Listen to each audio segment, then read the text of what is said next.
All right, guys. So in this one, we're looking at branched chain amino acids, their potential use cases, and whether or not they're worth your money. As always, this episode is sponsored.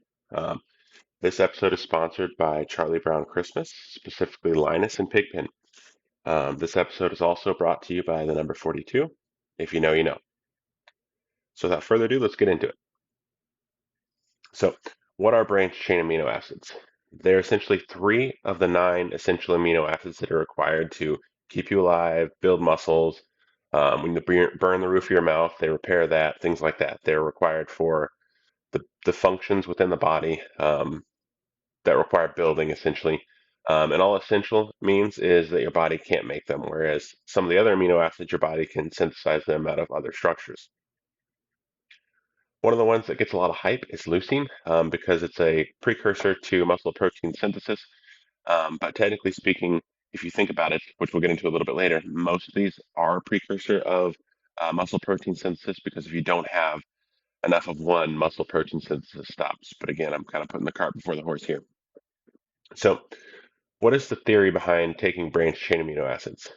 Um, Branched chain amino acids, theoretically, the three of the nine of them can be limiting factors in muscle growth, meaning if you don't have enough of those three, muscle growth will stop. Will stop.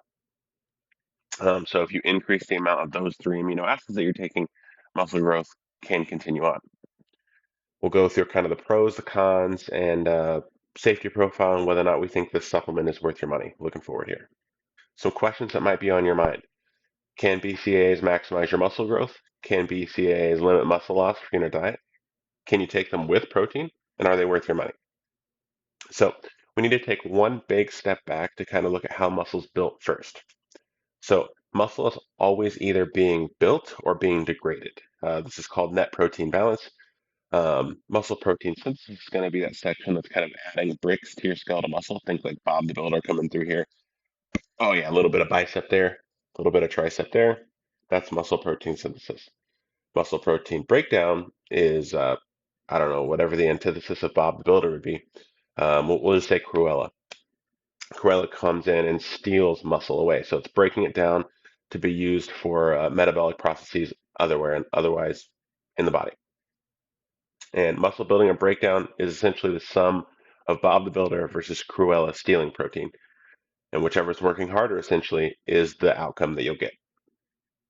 And kind of the goal of resistance training and nutrition, at least from an athlete's perspective, is to help stack the cards in Bob the Builder's favor. The problem: all of the essential amino acids are needed for muscle growth, and if any of them are missing, muscle growth is essentially going to stop. It's kind of like in Catan, if you want three wheat, one stone, and one wood to make a thing. If you're missing one of those three wheat, it doesn't matter that you have stone and brick. You still can't make the thing until you get the third wheat. Amino acids and muscle growth are kind of like that too. If you're missing even one leucine to kind of put into the equation, muscle growth stops.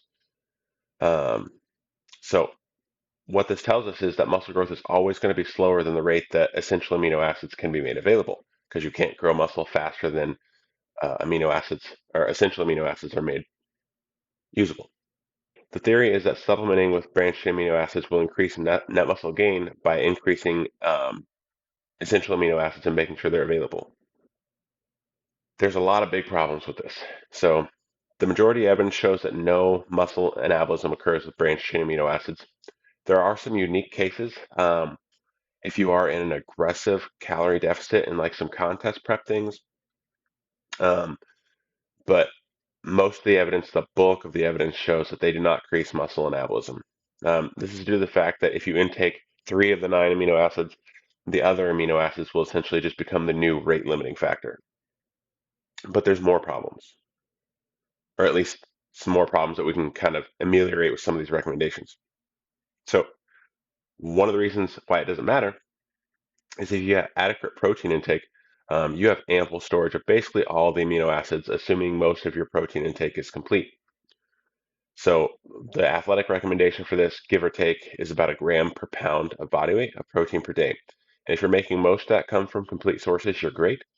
If you're kind of mix and matching incomplete sources, if you're vegan or vegetarian or just that's how your diet works, making sure you're getting a variety there. So it can kind of form that complete protein is also good. But a good rule of thumb is that if you have to choose not complete protein sources, maybe going a little bit higher than a gram per protein might be helpful. Um, in some instances, as I mentioned, in a hypocaloric diet, branched chain amino acids might help. So thinking like contest prep bodybuilding, things like that.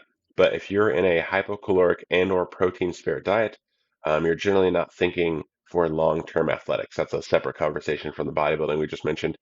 So I don't necessarily even know why you're listening to this video. Most of us here are probably eating our protein. So for most of us here, branched chain amino acids probably aren't beneficial. So some recommendations that you can take away. Eat adequate protein. Consider whey or casein proteins if lactose doesn't bother you. If lactose does bother you, they make some isolate proteins where lactase is in there, so it can help with digestion. And then save your money because if you're doing all those things, you're getting all the amino acids that you need. So, guys, I hope this helped. Hopefully, this presentation of the evidence kind of steers you away from branched chain amino acids and into the warm loving arms of lean meats and whey and casein protein. It's just like that family portrait where everyone's hugging. And it's not like you're hugging those weird family members that you don't necessarily like. It's like you're hugging those family members you haven't seen in a year and you just have that true love for them. It comes out in the warmth of the photo. That's you hugging chicken, ground beef, whey, and casein. So may you have a great family photo with all of those protein sources and may the gains keep on flowing. Have a great day.